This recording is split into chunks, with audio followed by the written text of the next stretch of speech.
네, 오늘 우리가 읽은 로마서 1장 1절로 7절의 말씀 가지고 같은 열심으로 같은 방향으로 라는 제목으로 하나님의 말씀을 우리가 보도록 하겠습니다. 2007년도에 있었던 일인데요.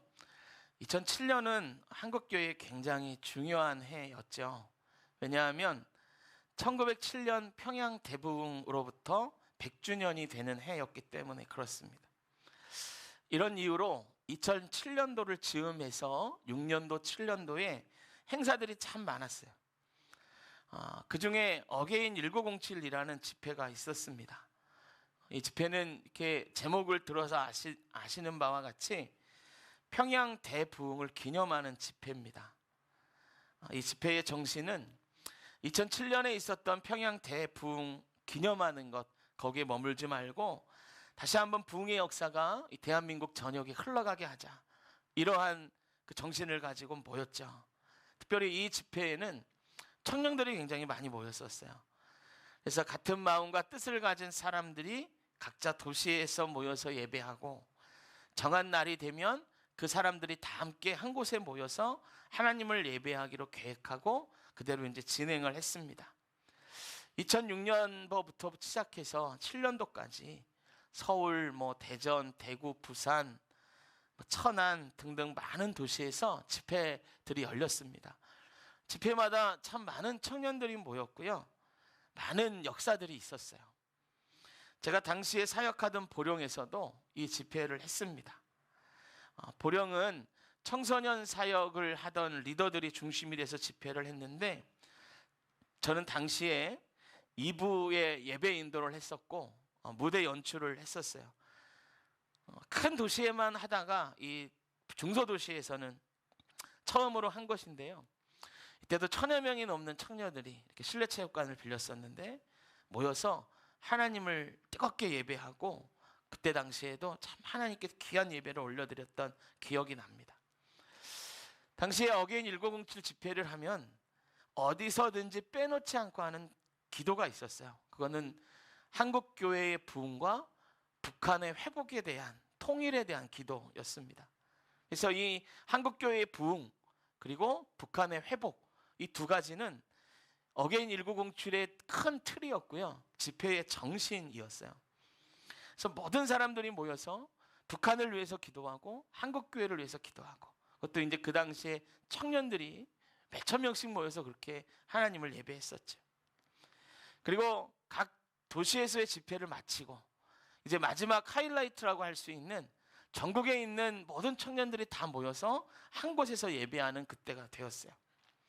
그날이 2007년 6월 6일 현충일이었습니다. 장소는 임진각 파주의 평화누리라는 곳인데, 왜 여기서 모였냐면 당시에 남한에서 북한과 가장 가까운 곳 중에서 대규모로 사람들이 모일 수 있는 장소 중에 유일했어요, 여기가. 그래서 임진각 평화누리에서 모이기로 결정을 했습니다. 그리고 현충일 정오부터 시작해서 저녁 6시까지 전국의 예배자들이 다 모여서 예배하기로 하고, 이렇게 다 광고를 하고 이제 모이기로 했었죠. 2007년도에는 북한이 여전히 핵을 가지고 남한을 굉장히 위협할 그때였습니다. 이런 가운데 청년들이 모여서 그 임진각 바로 너머에 있는 북한을 향해 중보기도 하고 하나님께 예배를 올려드리면서, 그렇게 수많은 청년들이 기도한다면 북한 가운데 하나님이 어떤 일을 하시지 않겠나, 무슨 하나님의 큰 역사가 일어나지 않겠나, 그런 기대와 믿음이 예배를 준비했던 사람들 마음 가운데 가득했죠. 그리고 두째 측에는 당시에 10만 명을 예상을 했습니다. 왜냐하면 1년 동안 각 도시를 돌아다니면서 그보다 더 많은 숫자가 모였었기 때문에 임진각 평화누리에 10만 명은 모일 거다, 그렇게 생각을 하고 대규모 집회를 이제 준비를 했죠. 그 장비들도 다 갖다 놓고 예배팀들도 섭외하고 모든 사람들이 다 그곳에 모이기로 했어요. 그런데 집회 전날 6월 5일에 문제가 생겼어요.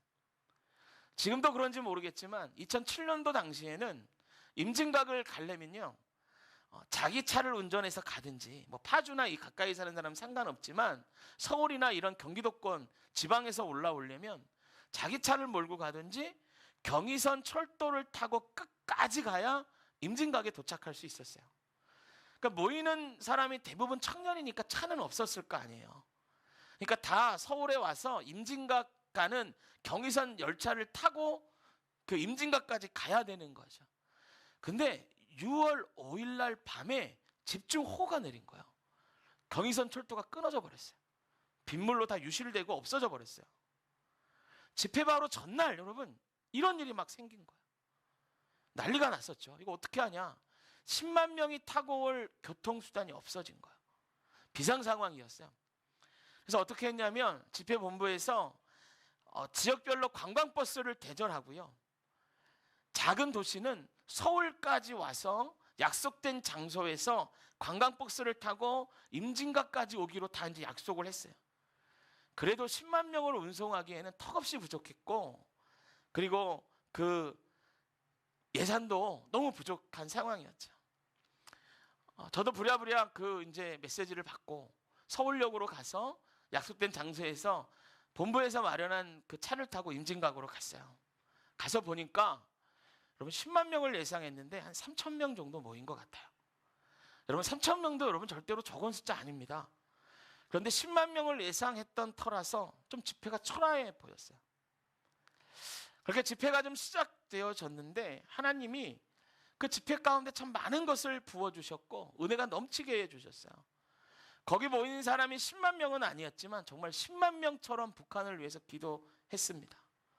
제가 그런 것들을 경험하면서 하나님께서는 사람의 숫자가 아니라 마음을 같이하여 예배할 자들이 오기를 바라셨구나, 이런 생각이 들었어요.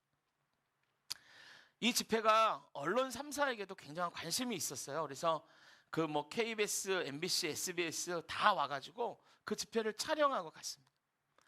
이렇게 예배를 마치고 약속된 저녁 6시에 이제 예배를 마치고 저도 이제 사역했던 보령으로 돌아가기 위해서 강남 버스터미널에서 이제 버스를 타고 내려왔어요. 내려오는데 그 버스 안에서 그 9시 뉴스를 틀어주는 거예요. 제가 아무 생각 없이 뉴스를 보고 있었죠. 근데 그 뉴스에 임진각에서 예배했던 저희들 집회 장면이 나오더라고요. 9시 뉴스에. 청년들이 모여서 통일과 북한을 위해서 기도했다 이러면서 보도가 되더라고요. 아무 생각 없이 제가 뉴스를 보다가 집회 뉴스가 9시 뉴스에 나오니까 참 신기하다. 그러면서 이제 이렇게 봤죠. 혹시 내가 나오지 않을까? 이런 기대도 하면서 그래서 이렇게 뉴스를 봤어요. 근데 그 뉴스가 끝나고 다음 장면에 한 뉴스가 더 나왔거든요. 제가 그 뉴스가 지금도 기억에 생생합니다. 저는 그 뉴스를 보면서 이런 생각이 들었어요.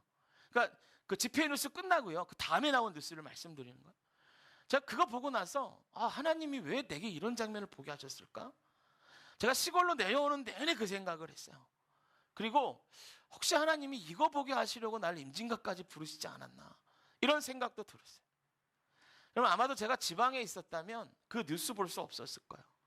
왜냐하면 지금도 그렇지만 9시 30분까지는 전국 뉴스가 나와요.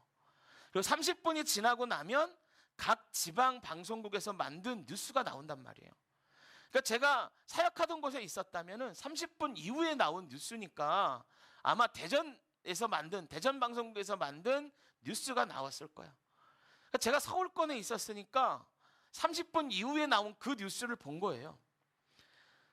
제가 있던 그 시외버스가 만약에 차가 하나도 안 막혀서 빨리 달려서 9시 30분쯤에 서울권을 벗어났다면 이건 못 봤을 거예요. 그런데 하나님이 아무 생각도 없는 저에게 버스 안에서 이 두 가지의 뉴스를 보게 하셨어요. 첫 번째는 임진각에서 예배드렸던 저희 집회예요. 그 집회가 어떻게 진행되고 어떻게 마련된지는 저도 너무 잘 알죠. 저도 준비했었으니까.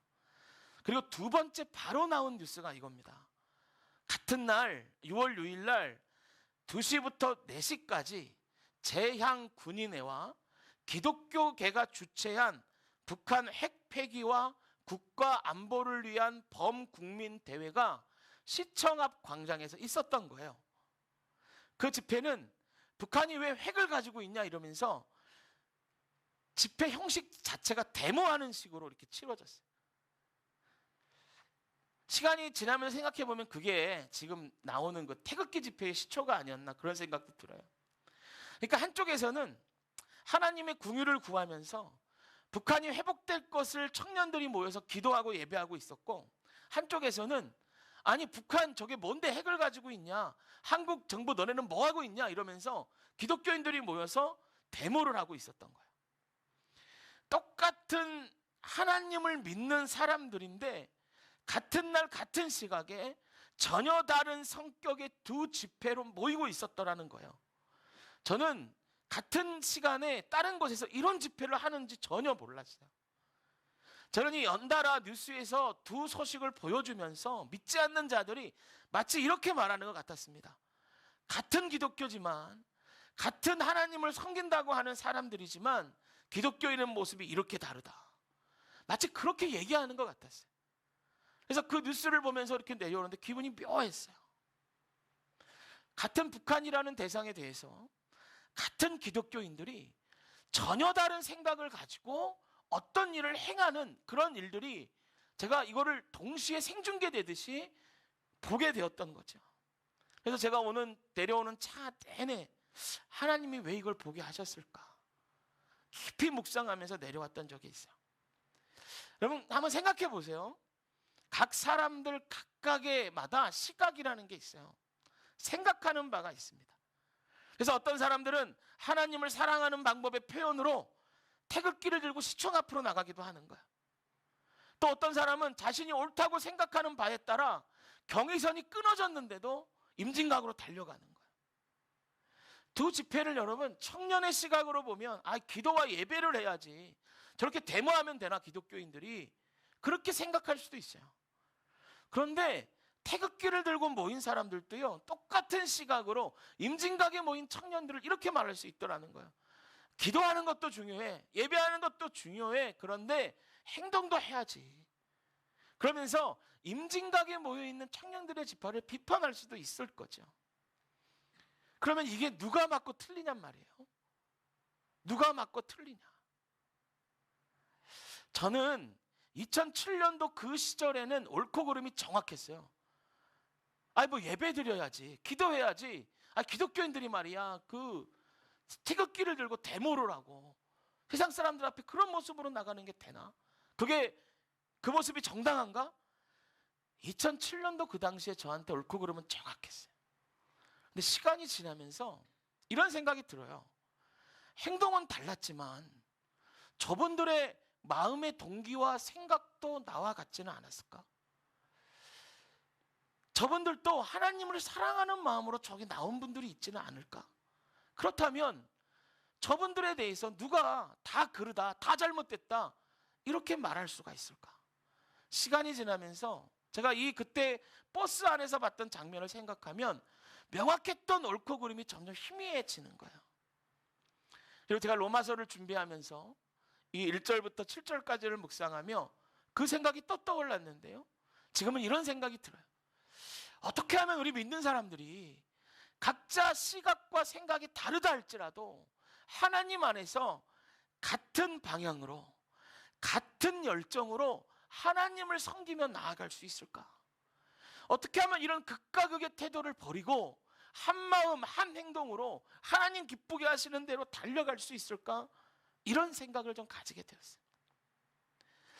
여러분 우리 한국교회 안에, 각각 교회 안에, 우리 교회 안에, 저와 여러분들의 개인의 삶 안에 하나님을 섬기고 열심을 낸다고 하면서 서로 다른 의견 때문에 서로 대립하고 싸우는 일들이 너무 많이 있어요. 여러분 초대교회 안에도 보면 이런 일들이 있었어요. 바울이 빌립보 교회에 편지할 때 빌립보서 2장 4절에 이렇게 말합니다. 내가 유오디아를 권하고 순두개를 권하니 주 안에서 같은 마음을 품어라. 여러분 유오디아와 순두개는 이 초대교회의 초신자가 아니에요. 빌립보 교회의 기둥 같은 존재였어요. 이 두 여인은요 바울과 함께 복음 사역을 함께 했던 동역자였습니다. 근데 문제가 있었어요. 이 둘이 서로 하나 되지 못하고 싸우는 거예요. 여러분 이 두 사람 다 하나님을 사랑하는 사람이에요. 신앙에 열심히 있었던 사람입니다. 지금으로 치면 아마 이랬겠죠. 교회 행사가 있어요. 그래서 유오디아가 이제 그러는 거야. 통도들을 다 모아놓고 우리 교회 행사가 있으니까 오늘은 좀 깍두기를 맛있게 닮아서 우리 교인들 식사할 때 같이 밥 먹읍시다. 그러면 이제 순두개가 와서 그러는 거야. 아, 이거 무슨 소리입니까? 이번엔 배추김치를 담아야 됩니다. 지난번에도 깍두기 담지 않았습니까? 막 이러면서 교회가 나눠지는 거죠. 깍두기파, 김치파, 배추김치파 나눠져서 막 싸우는 거예요. 여러분, 한 발짝만 떨어져 보면 이게 정말 웃긴 일이고 말도 안 되는 싸움인 것 같지만 그들의 마음으로 들어가 보면 내가 교회를 사랑해서 하는 일이고 내 마음의 동기가, 내 열심이 자기가 볼 때 선하니까 양보할 수 없는 거예요. 한 발짝도 양보하지 못하는 것이에요.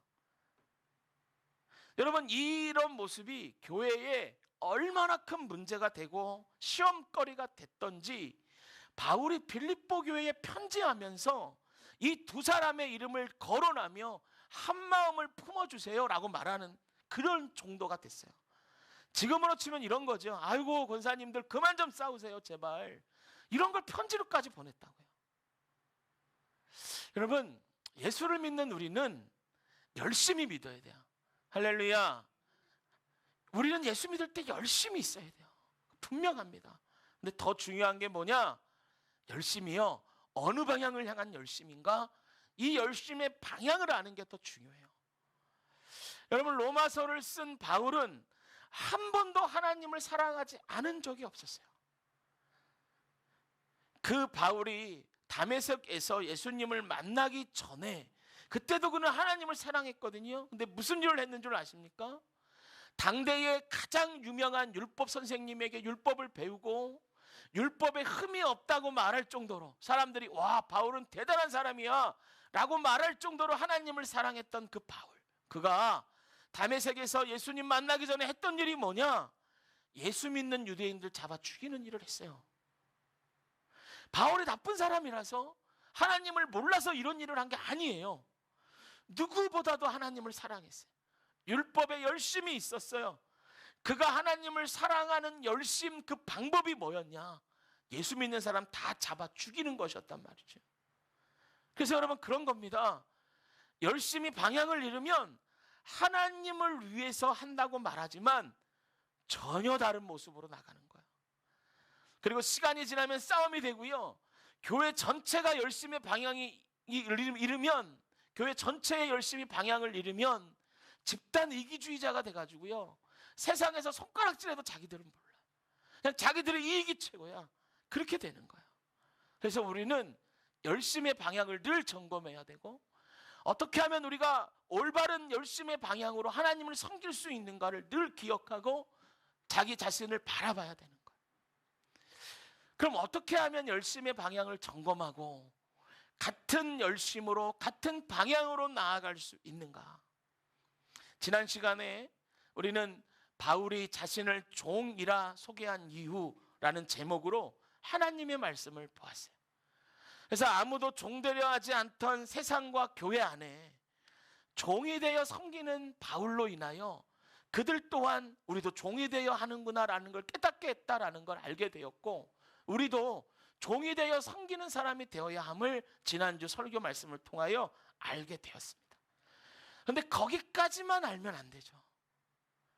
거기까지만 알면 안 되고, 또 하나 우리가 분명하게 알아야 하는 게 뭐냐? 그러면 어떤 종이 되어야 하는가? 여기까지 알아야 돼요. 그래야 열심히 방향을 잃지 않습니다. 오늘 본문이 여러분 그걸 알려줘요. 오늘 본문은 1장 1절에서 7장까지예요. 성경 한번 보시면, 어떤 성경 보시면 어떤 절에는 이렇게 동그라미가 있는 절이 있을 거예요. 제 성경에는 8장 8절 앞에 동그라미가 있거든요. 그러니까 어떤 절 앞에 동그라미가 있는 건 뭐냐면 거기부터 새로운 문단이 시작한다는 표시입니다.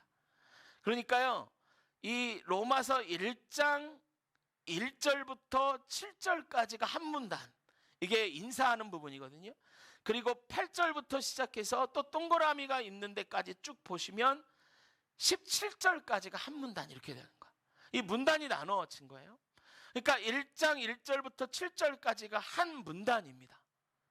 이거는 전형적인 편지의 문안 인사를 쓰는 이 부분인데요. 이 부분을 구조적으로 살펴보면 눈에 띄는 게 있어요.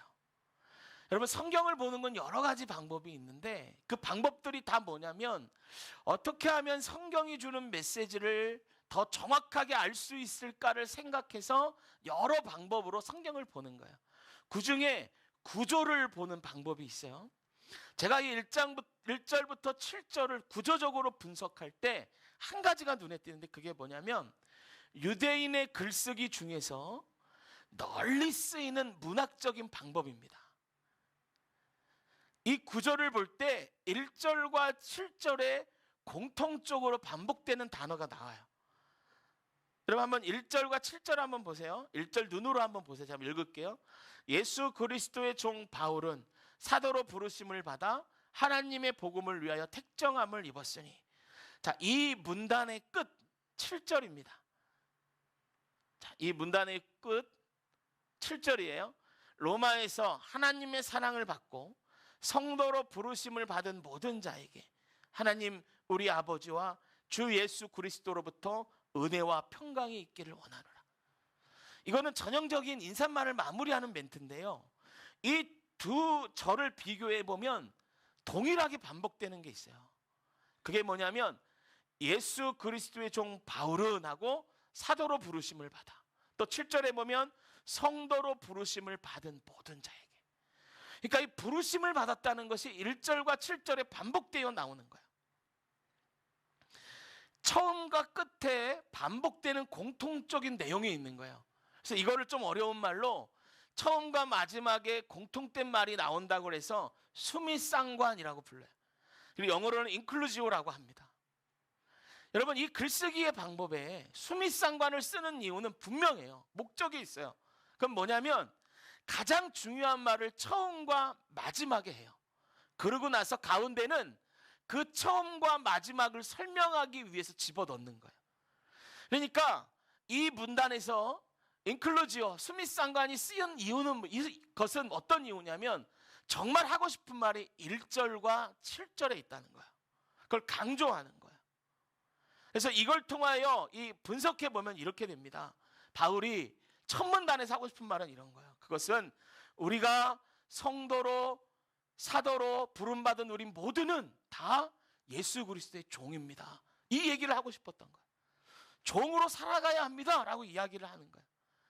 그러기 위해서 5절, 6절에 뭐를 설명하고 있냐면 그리스도의 복음에 대해서 설명하는 거예요. 여러분, 이 구조를 볼 때 분명히 보이는 것이 있어요. 우리가 어떻게 하나님의 종으로서 예수 그리스도의 종으로서 같은 열심과 같은 방향으로 갈 수 있는가? 그것이 2절, 6절에서 알려주는 거예요. 그러니까 여러분, 2절, 6절이 분명해지면요, 누구는 태극기 들고 데모하지 않고, 누구는 예배하지 않고, 누구는 김치 깍두기로 싸우지 않고, 누구는 하나님께 대한 열심이라고 하면서 사람들을 막 죽이러 다니지 않고 한 마음 한 뜻이 되어 아버지 하나님을 기쁘게 해드릴 수 있다는 거예요. 종으로서의 삶을 살 수 있다는 거예요. 2절과 6절이 무엇을 설명합니까? 예수 그리스도의 복음에 대해서 설명하는 거예요. 그러니까 여러분, 종의 삶은 무엇을 얘기하나? 복음 안에서 행하는 것을 이야기합니다. 그러니까 여러분, 종된 자가 어떤 종이 되어야 되냐면 그리스도의 복음 안에서 행하는 종이 되어야 한다는 것이에요. 복음 안에서 행하는 종들이 되라는 것입니다. 여러분, 열심히 방향을 잃지 않으려면 복음 안에서 행해야 되는 거예요. 다시 말하면 그리스도가 누구신지, 그분이 그 땅에 와서 무엇을 하셨는지, 어떻게 하셨는지를 알고 그분의 행하심을 따라 행하고 우리가 세상에 외쳐야 하는 복음이 무엇인지를 분명히 알아 복음 밖에서 행하지 말고 그 안에서 행하라는 것이죠. 여러분, 예수님이 이 땅에 오셔서 우리를 대신하여 십자가 지어서 죽으실 때 어떻게 하셨는데, 예수 이름으로 사람을 죽이고 예수 이름으로 사람들을 앞에 군림하고 예수 이름으로 사람들을 정죄하는 일이 그게 가능합니까? 예수님이 어떻게 십자가 지셨는데 침뱉음을 당하고 빨개 벗겨져서 온갖 모욕을 당하고, 여러분 어떤 문화권이든지 사람 얼굴에 침을 뱉는다는 건 그보다 더 큰 모욕이 없는 거예요. 채찍에 맞으시고 예수 그리스도의 종으로 부름받은 우리가 예수 그리스도 안에서 행하지 않고 악한 일들을 벌이면서 그렇게 살 수가 있는가? 복음이 우리 안에 온전해지고 그리스도의 십자가를 기억한다면 우리의 열심은 방향을 잃지 않는 거예요. 우리의 열심은 하나님 기뻐하시는 종된 자의 삶을 기꺼이 살아갈 수 있는 곳으로 우리를 이끌어준다는 것이죠. 여러분, 복음 안에서는 서로 다른 것이 싸움이 되지 않습니다. 부족함을 채워주는 더 높이 나는 원동력이 돼요. 그러므로 성도로 부름받았든지 사도로 부름받았든지 어떤 모습으로든지 부름받은 우리 모두가 그리스도의 종이 되어 복음 안에 살아갈 때 온전히 하나님을 기쁘시게 하는 삶을 살 수 있다는 그 메시지를 오늘 이 본문이 우리에게 주고 있는 것이에요. 할렐루야.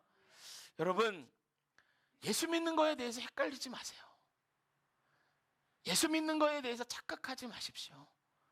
예수를 믿는다는 건 종이 되는 것인데, 그 종이 된다는 것은 예수 그리스도의 종이 된다는 것이고, 내 열심과 내 생각으로 방향 잃고 천반지축으로 뛰어다니는 것이 아니라 복음 안에서 행하는 것입니다. 예수님 말씀 따라 살아가는 것이고 그분의 삶을 내 삶 가운데 재현하는 것입니다. 이것이 그리스도의 종으로 살아가는 것이죠. 사랑하는 성도 여러분, 그러기 위해서 늘 내가 받은 그 감격의 구원, 나를 부르실 때 우리가 느꼈던 하나님의 놀라운 역사, 그것들을 잊지 마시고 복음 안에 행하시며 하나님 기뻐하시는 삶으로 살아가는 저와 여러분 되시기를 축복합니다. 그럴 때 우리를 통해서 하나됨의 역사, 회복의 역사, 하나님의 뜻이 이루어지는 역사가 이루어질 줄로 믿습니다. 할렐루야. 잠깐 기도하겠습니다.